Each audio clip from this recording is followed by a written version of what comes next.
Bonsoir tout le monde, bienvenue au podcast Soccer Bleu, Blanc, Noir, l'édition du 22 mars 2021. Jeff qui s'installe pour pas longtemps. Je veux juste discuter avec vous de Équipe Canada Soccer U23 qui fait de connaître un match nul, verdict nul face à Haïti. Pourtant, l'avantage était au Canada dans cette rencontre-là. Si je regarde juste les bets sur Bet365, 1.10 pour le Canada, 15 pour Haïti. Donc, l'avantage était clairement au Canada dans cette rencontre-là. Mais malheureusement, le Canada n'a pas été en mesure de prendre la mesure de Haïti dans cette rencontre-là. Donc, je voulais savoir votre point de vue. Comment vous avez trouvé votre match? Est-ce que vous l'avez écouté? Première déception, moi, que j'aurais, puis ça n'a rien à voir avec le match de ce soir, mais je crois définitivement que ces rencontres-là devraient être présentées sur nos chaînes en continu. Je pense que c'est un mandat typique pour Radio-Canada. Ça devrait être présenté sur nos chaînes nationales. Donc, je comprends pas qu'on soit obligé d'avoir un abonnement One Soccer pour réussir à voir au sein de Radio-Canada et on devrait avoir ces matchs-là sur la télé généraliste. Selon moi, mais c'est mes deux scènes. Donc, ça n'a rien à voir avec cette rencontre-là. Donc, Haïti qui évolue en 4-4-2, Haïti qui a une moyenne de 22,6 ans, alors que le Canada évolue en 4-2-3-1, on le dit-tu comme ça? Ou à tout le moins là en 4-2-2-2, c'était pas toujours clair, mais 22,6 ans également. Pour tout ça, le Canada, donc, qui est à la tête de son groupe présentement avec 4 points. Honduras est deuxième à 3 points. Haïti se retrouve troisième à 1 point et le Salvador se retrouve bon dernier avec 0 point. Le Honduras aura un match en main sur le Canada, fait important donc à noter. Et si on regarde donc en détail cette rencontre-là, je pense définitivement que Canada aurait dû l'emporter. Cédric nous dit quelle déception, même pas capable d'aligner plus de 6 passes dans les 20 dernières minutes du match. J'ai écouté la rencontre, je l'ai tweeté également. Et effectivement, en fin de rencontre, je comptais le nombre de passes lors des phases de possession d'Équipe Canada et sincèrement, une seule fois, dans les 20 dernières minutes de jeu, on a réussi à atteindre 6 passes et c'est un ballon qui partait donc de James Pantemis tout derrière. Alors, le ballon circulait sans grande menace, très statique pour qu'on réussisse à faire 6 passes, mais dans l'action profonde, surtout dans le tiers offensif, on n'a jamais été en mesure de conclure avec succès plus de 3 passes consécutives et ça, c'est pas normal. C'est pas normal et Balou qui échappe un but, on peut pas échapper un but comme ça. Je pense que Balou devait très certainement pousser la balle dans le fond du filet et donner la victoire à Équipe Canada pour cette rencontre-là. Je peux pas croire qu'on a échappé donc cette rencontre-là. Triste verdict donc de 0-0 et sincèrement, je lève mon chapeau à James Pantemis et je fais mon mea culpa. J'étais en train de mêler James Pantemis avec Clément Diop tantôt sur les réseaux sociaux alors que je discutais avec Louane. Et Louane disait, puis Pantemis, finalement, le voyez-vous comme titulaire au sein du CF Montréal? Et là, je disais, ben non, Pantemis, c'est dur, c'est sorti, c'est dur sur la relance, mais clairement, je le mélangeais avec Clément Diop la saison dernière. Et effectivement, James Pantemis, je pense, est en train de prouver qu'il mérite sa place de titulaire au sein du CF Montréal. Buchanan reste également un joueur très dominant. sans doute la valeur sûre de cette formation-là. D'ailleurs, Cédric qui nous le disait, Buchanan reste très dominant et au-dessus de cette équipe. Je pense que ça va être un joueur à suivre définitivement au cours des prochaines saisons.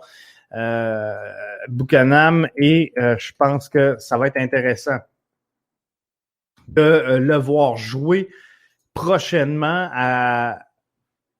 et d'évaluer finalement comment il va le sortir du lot, comment il va se démarquer, comment il va progresser en tant que joueur, mais définitivement, ça demeure très, très, très intéressant de le voir jouer. Et je pense qu'il est en train de prendre sa place et de démontrer tout son talent. Alors, âgé de seulement 22 ans, je pense que sincèrement, il a des bonnes choses à prouver avec les Revs de la Nouvelle-Angleterre. La saison dernière, je vous rappelle que il a joué en tout 28 rencontres. Il en a démarré 16. Il a marqué 3 buts. C'est un but à toutes les 480 minutes. Donc, je pense que c'est un joueur qui va être très, très, très intéressant et sans aucun doute, une atout majeur dans le clan des Revs de la Nouvelle-Angleterre. Mais ce soir-ci, c'est pas de Buchanan qui met un peu d'étincelle dans la phase de jeu offensive. Et si ce n'est pas non plus de Pantémis qui sauve les meubles à plusieurs reprises, équipe Canada aujourd'hui est dans la misère. Donc, chapeau sincèrement à James Pantémis, chapeau à Buchanan qui est venu aider cette formation-là à pas se faire sortir par Haïti dans cette rencontre-là. Donc, verdict nul. Je pense que c'est un verdict nul à saveur de victoire, sincèrement, du côté de Haïti. On s'attendait pas nécessairement à ce genre de rencontre-là. Et je pense que si je vous avais posé la question avant le début des hostilités, plusieurs donnaient Canada comme étant gagnant. Et si je regarde sur la plateforme SofaScore, qui va gagner le match. 1644 votes pour le Canada, 758 pour Haïti. Donc, c'est plus que le double.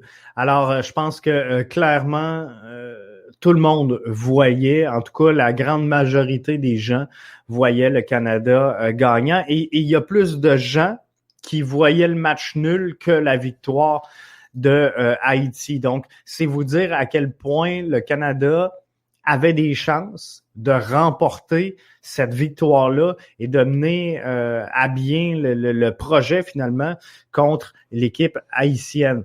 J'aurais aimé voir certains joueurs à l'œuvre lors de cette rencontre-là. Je pense qu'un Mohamed Farsi aurait pu clairement aider davantage cette formation-là, finalement, à avoir du succès dans cette rencontre-là. Mais que voulez-vous? Je pense que malheureusement, on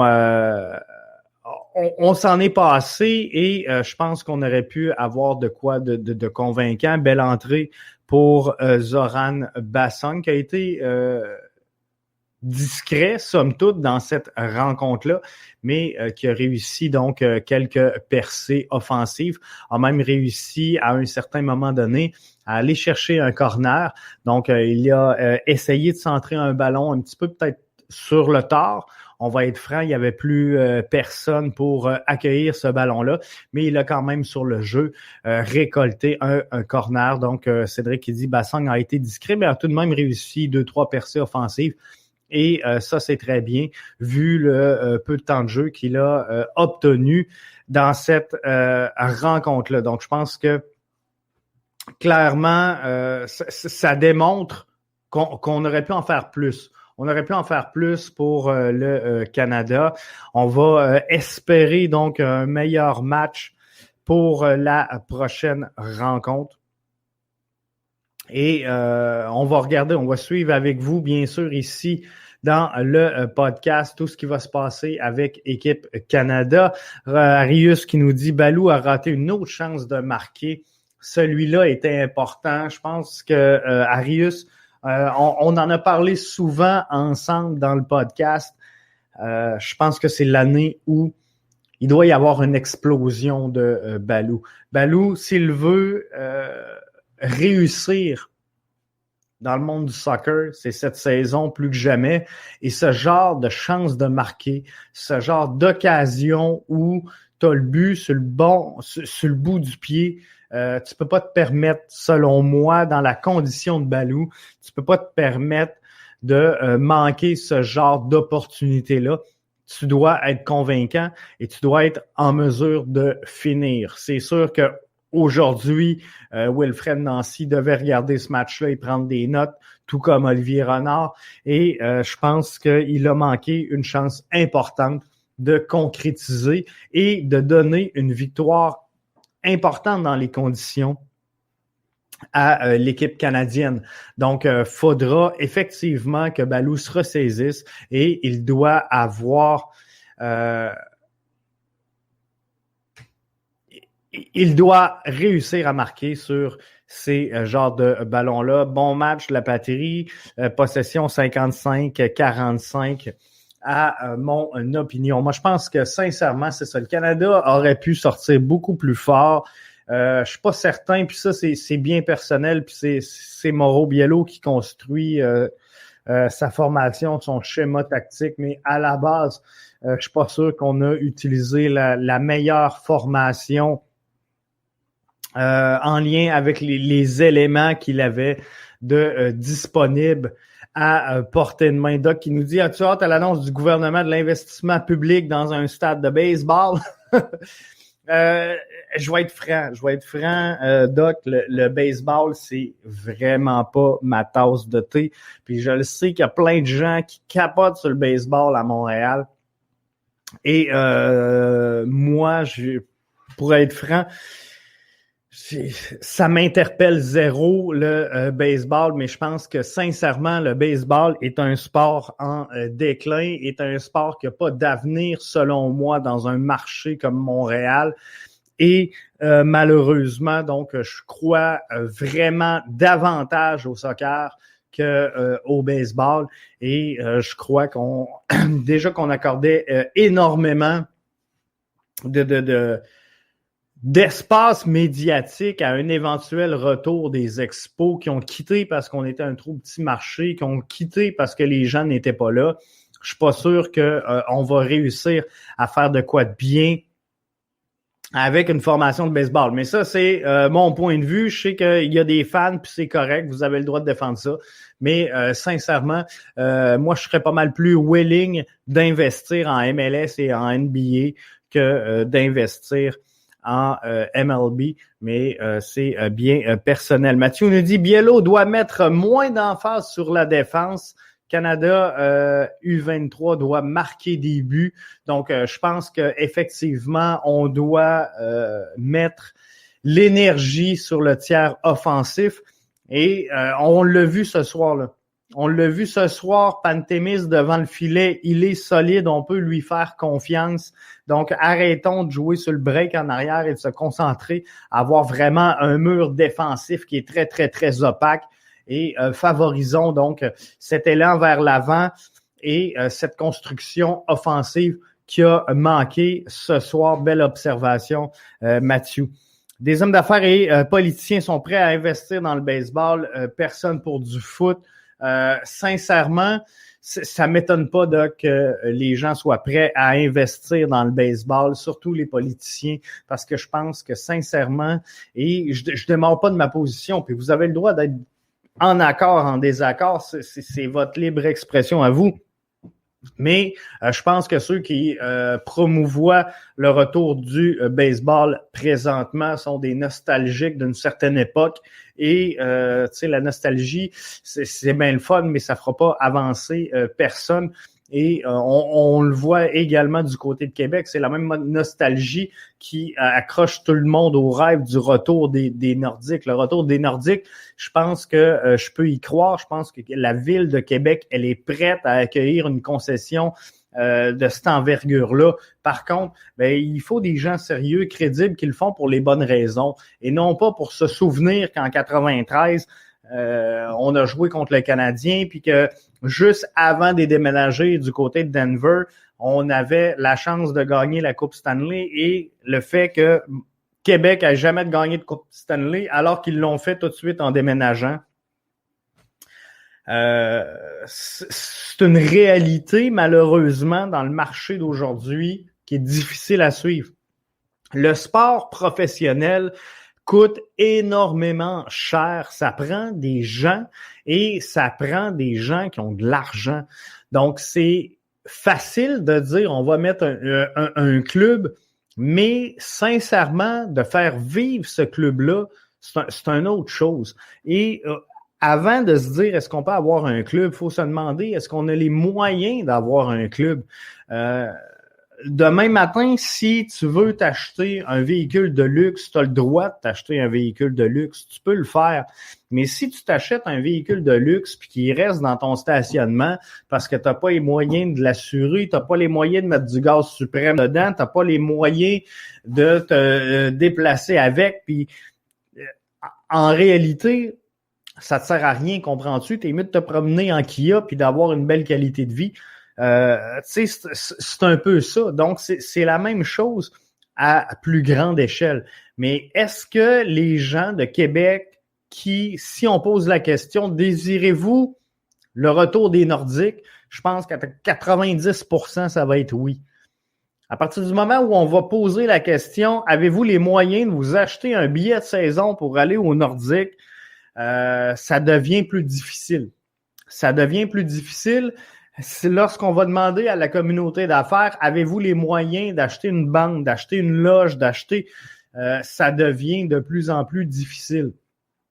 Donc, dans un contexte comme Montréal, où on a plusieurs équipes sportives, dont l'Impact, le CF Montréal, maintenant, dont le Canadien de Montréal, qui prend énormément de place, dont les Alouettes. À un moment donné, je prends par exemple BMO, qui est commanditaire principal chez le CF Montréal. BMO, il pourra pas soutenir l'Impact, et soutenir le Canadien, et soutenir les Alouettes, et soutenir une équipe. Donc, à un moment donné, on est pris et on a cette mentalité-là ici de dévaloriser un peu le succès au Québec.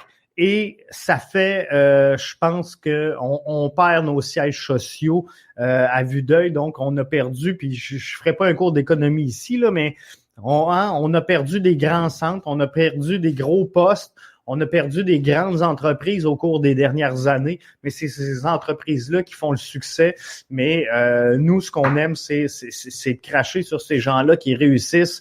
Et un coup qu'ils sont partis, finalement, on pleure le départ, mais tu sais, on a une chaîne qui est Rona, qu'on est tous fâchés qu'elle s'en aille chez Lowe's, mais d'un autre côté, on va tout être les premiers à chialer contre Rona alors qu'ils sont ici, puis il n'y a jamais rien de bon. Donc, finalement, un coup qu'ils sont partis, le problème est là. Et à partir du moment où on a des entreprises qui sont capables d'avoir une représentation internationale, on bâche dessus parce qu'ils vont chercher l'argent du gouvernement et là, le gouvernement aide les grosses entreprises qui sont déjà riches. Fait que finalement, on s'en sortira pas jusqu'au moment où on va décider que oui, au Québec, on est fiers de l'entrepreneuriat, on est fiers de la réussite et qu'on va arrêter de cracher sur les géants et on va se dire, regarde, le prochain géant,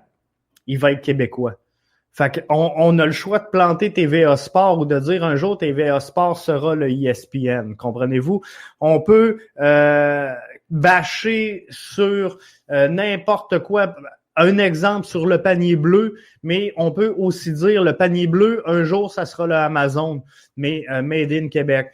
Bref, C'est ce qui fait que, selon moi, on n'est pas capable d'avoir du baseball, mais on s'éloigne du sujet. Et le sujet, c'était Équipe Canada qui s'enfarge. Je vais le dire comme ça pour rester poli. Équipe Canada qui s'enfarge contre Haïti, qui devra rapidement se remettre sur les rails pour remporter le prochain match. Il n'y a pas un match qui va être facile dans cette compétition-là. Je pense qu'on vient de le voir. Est-ce qu'on a pris notre adversaire un peu à la légère? Je vous rappelle que Haïti, d'un, on était favori. De deux, ils ont joué le dernier match à 10 contre 11. Dû au protocole, au processus de la COVID, ça n'a pas été facile. Il n'y avait pas de gardien. On a fait gauler un défenseur. Bref, c'était tout croche dans le camp d'Haïti. Et là, je pense qu'on les a peut-être pris un peu de haut et on s'est dit, garde, c'est sûr qu'ils sont pas prêts. C'est sûr qu'ils sont pas prêts et on va rentrer une coche en haut d'eux autres. Malheureusement, c'est pas ce qui est arrivé. Alors, faudra vivre des conséquences de tout ça et rapidement tourner la page sur ce match-là. On va laisser Mauro Biello crier un peu après ses joueurs. Je pense qu'ils vont avoir besoin de se faire secouer un peu, mais rapidement, faudra entrer en mode solution et trouver un peu à l'image de ce que Mathieu nous disait.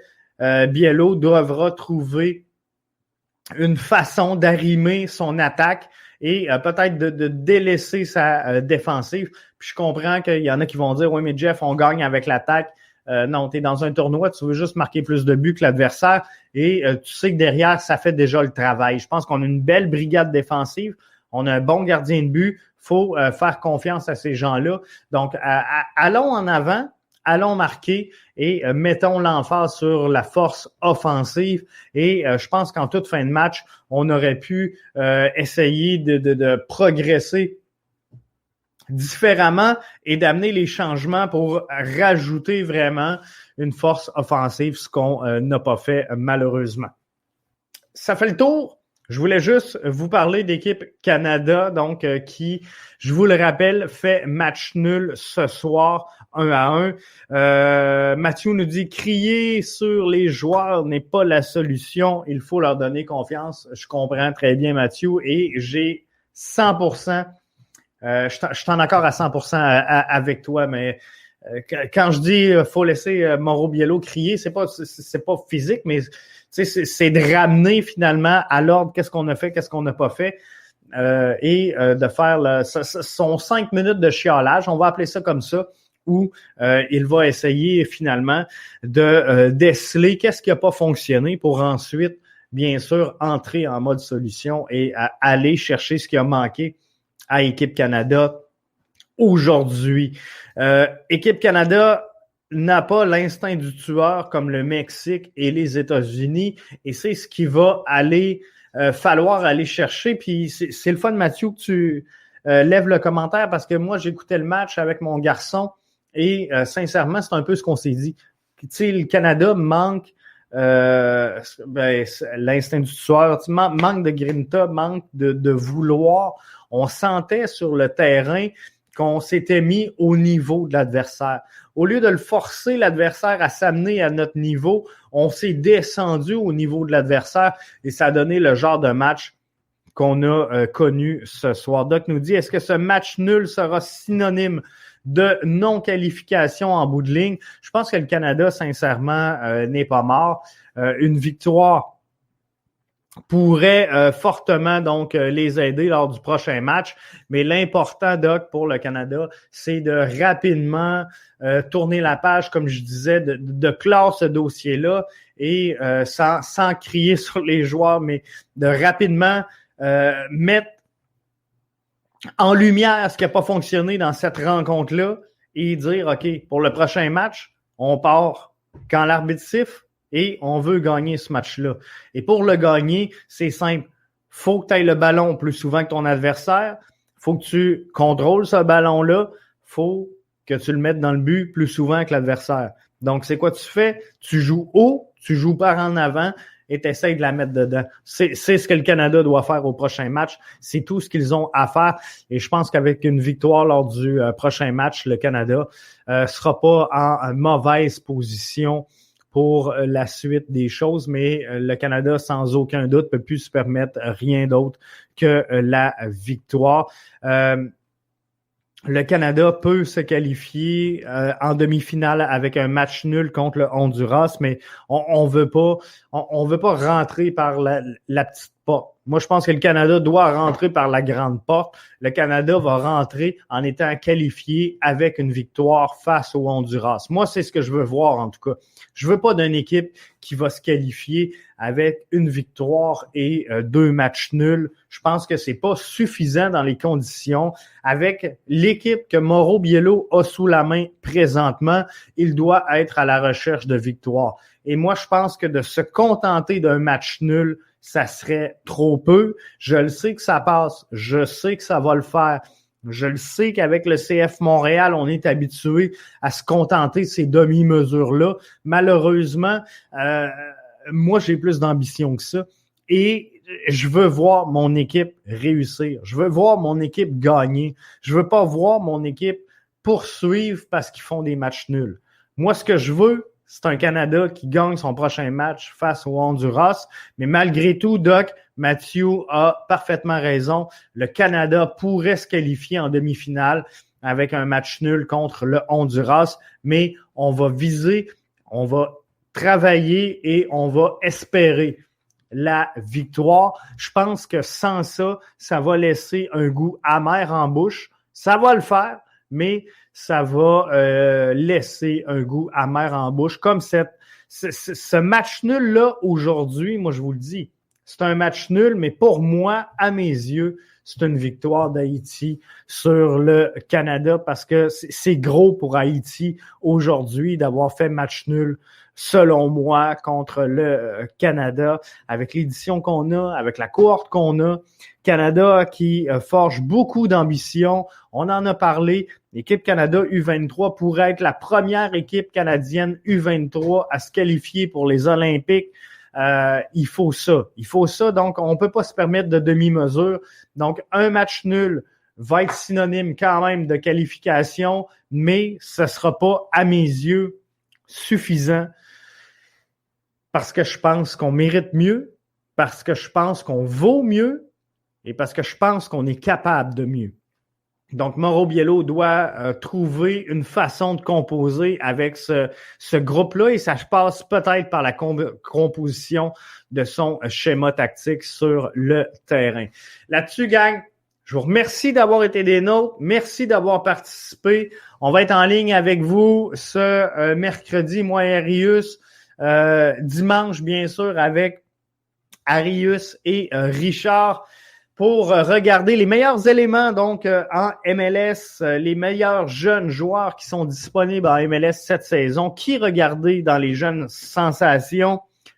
Sûrement que Buchanan sera du lot. Ça va être très intéressant. Mihailovic, on l'a vu, hein, avec équipe USA, sera également un des joueurs à surveiller cette saison-là. Cette saison-ci, avait pris des bons corners lors du premier match. Un but, 2 passes décisives hier pour Mihailovic. Moi, je pense qu'il est en train de mettre les bases sur quelque chose de wow, sincèrement, pour la prochaine saison. Donc, on va regarder tout ça. Quels seront les jeunes joueurs en MLS à surveiller cette saison? Et on va suivre donc le cheminement d'équipe Canada U23, mais également les seniors qui entreront en action prochainement. Donc, on va vous suivre tout ça avec vous autres et ça achève, hein? On est le 22 mars. À partir du dernier jour de mars, c'est terminé les podcasts ouverts. Ça sera que nos membres. Alors, cette semaine, faites pas un saut. Les prochains podcasts vont être disponibles seulement sur bbnmedia.com. Donc, via notre plateforme à nous, parce qu'on sait que Periscope va fermer ses portes le 31 mars. Donc, nous, on va être prêts avant ça. On va tester la plateforme, voir que tout va bien. Donc, les prochains podcasts seront disponibles au www.bbnmedia.com, mais seront quand même ouverts à tous. Là-dessus, je vous souhaite de passer une excellente soirée. Merci d'avoir été des nôtres. À la prochaine.